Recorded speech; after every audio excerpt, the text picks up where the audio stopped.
Hero extreme 125 CC বাইকের ট্যাঙ্কির অবস্থাটা দেখাই। এ হচ্ছে ট্যাঙ্কির থেকে এই ময়লাগুলা বেরোইছে।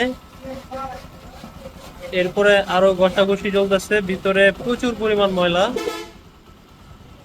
এই কালিকুলি যা আছে এগুলো হচ্ছে ট্যাঙ্কির ভিতর থেকেই বেরোইছে।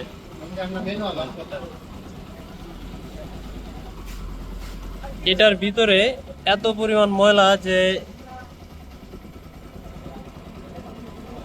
কি বলবো, কিছু বলার নাই। এত ময়লা একটা গাড়িতে কিভাবে থাকতে পারে? এটাতে জং ধরে একবারে গাড়ির অবস্থা, ট্যাঙ্কির অবস্থা শেষ। এই জন্য এটা প্রচুর পরিমাণ ডিস্টার্ব দেয়,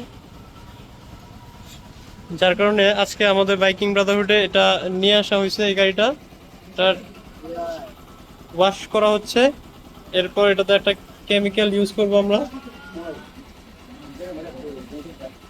এরপর দেখি কি অবস্থা।